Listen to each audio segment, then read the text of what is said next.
সময়টা খুব একটা ভালো যাচ্ছে না বাংলাদেশ ক্রিকেট দলের। যুক্তরাষ্ট্রের বিপক্ষে সিরিজ হারের পর ভারতের বিপক্ষে অসহায় আত্মসমর্পণ করল নাজমুল শান্তর দল। শ্রীলঙ্কার বিপক্ষে বিশ্বকাপ অভিযান শুরুর আগে তাই বেশ চাপে চন্ডিকা হাথুরু সিংহের শিষ্যরা। সেই ম্যাচের আগে সুসংবাদ ও দুঃসংবাদ দুটোই পেয়েছে বাংলাদেশ দল।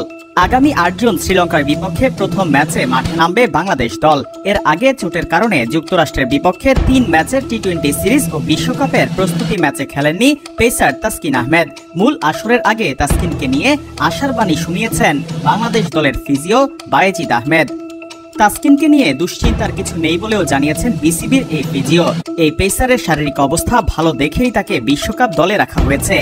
৭ জুনের মধ্যে তাসকিন শতভাগ ফিট হয়ে যাবেন বলেই আশাবাদী বায়েজিদ। অন্যদিকে আরেক পেসার শরীফুল ইসলামকে নিয়ে রয়েছে দুঃসংবাদ। ভারতের বিপক্ষে প্রস্তুতি ম্যাচে চোট পেয়েছিলেন তিনি, তার প্রথম ম্যাচে খেলার সম্ভাবনা নেই, সেটা জানা গেছে আগেই। সাউথ আফ্রিকার বিপক্ষে দ্বিতীয় ম্যাচেও তাকে পাওয়া নিয়ে আছে শঙ্কা। শরীফুলের অবস্থা জানতে আরও ৩-৪ দিন সময় লাগবে বলে জানালেন বায়েজিদ। বিসিবির এই ফিজিওর ভাষ্য, এ ধরনের সেলাইয়ে ৭ থেকে ১০ দিনের মধ্যে নিরাময় হয়ে যায়। বাকিটা খেলোয়াড়দের উপর নির্ভর করে, আরো ৩-৪ দিন পর ওর ব্যাপারটা বোঝা যাবে। এদিকে তাই বিশ্বকাপের বাংলাদেশের প্রথম ম্যাচে যে আসবে বড় পরিবর্তন এটা বলার অপেক্ষা রাখে না। তবে শ্রীলঙ্কার বিপক্ষে কেমন হবে বাংলাদেশের সেরা একাদশ চলুন জেনে নেই। ইতিমধ্যেই আফ্রিকার বিপক্ষে লজ্জার রেকর্ড করেছে শ্রীলঙ্কা, যেটায় অনেকটাই সুবিধা হয়েছে বাংলাদেশের সুপার 8-এ ওঠার।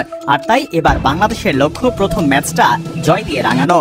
আর তাই বাংলাদেশের ওপেনিংয়ে দেখা যাবে সৌম্য সরকার এবং তানজিদ হাসান তামিমকে। টানা ব্যর্থতার মধ্য দিয়ে যাচ্ছে বাংলাদেশের ওপেনাররা, তারপরেও এই জুটিতেই আস্থা রাখবে টিম ম্যানেজমেন্ট। অন্যদিকে বাদ যাবেন লিটন কুমার দাস, কোনো পজিশনেই নিজেকে মেলে ধরতে পারছেন না এই ড্যাশিং ব্যাটার। ৩ নম্বরে দেখা যাবে নাজমুল হোসেন শান্তকে, আর ৪ নম্বরে ব্যাটিং করবেন তাওহিদ হৃদয়। দারুণ ছন্দে থাকা তাওহিদের স্বপ্ন বিশ্বকাপের মঞ্চে ভালো কিছু করার। ৫ নম্বরে দেখা যাবে অলরাউন্ডার সাকিব আল হাসানকে এবং ৬ নম্বরে বাংলাদেশের এই মুহূর্তের সেরা পারফর্ম করা অলরাউন্ডার মাহমুদুল্লাহ রিয়াদ তো আছেনই, বয়স বাড়লেও কমেনি তার খেলার ধার। ৭ নম্বরে ফিনিশিংয়ে দেখা যাবে wicket keeper batter Jaker Ali অনিককে, আর ৮ নম্বরে জাকের আলীকে সঙ্গ দেবেন leg spin allrounder Rishad Hossain.